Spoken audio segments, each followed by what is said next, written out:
அண்மை செய்தியினை பார்த்துக் கொண்டு வருகிறோம். வரதட்சணை புகாரில் நெல்லை இருட்டுக்கடை உரிமையாளர் மருமகன் பல்ராம் சிங்கின் வழக்கறிஞர் விசாரணைக்கு ஆஜராகியிருக்கிறார்.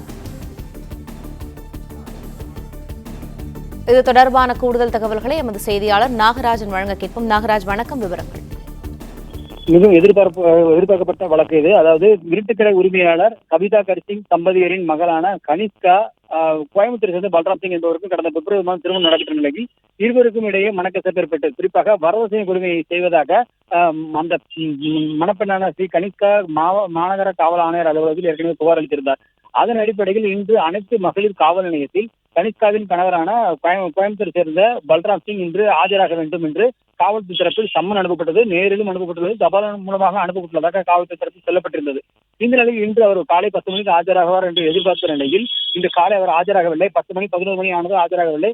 12 மணி ஆகியோருக்கு இந்த நேரத்தில் தான் அவரது வழக்கறிஞர், அதாவது பல்ராம் சிங்கின் தரப்பில் வழக்கறிஞர் ஆஜராகி கரம் என்பவர் ஆஜராகி அவர் தற்பொழுது காவல்துறை விளக்கம் அளித்து வருகிறார். இதில் கிடைக்கப்பட்ட தகவல் என்னவென்றால், இன்று பல்வேறு காரணங்களுக்கு இருப்பதாக கூறி அவர் ஆஜராக முடியவில்லை. பல்ராம் சிங் இன்னும் 10 நாட்களுக்குள் காவல்துறையில் ஆஜராகி விளக்கம் அளிப்பார் என்று அவர் தரப்பு வழக்கறிஞர் தகவல் அளித்திருப்பதாக காவல்துறை தரப்பு சொல்லப்படுகிறது.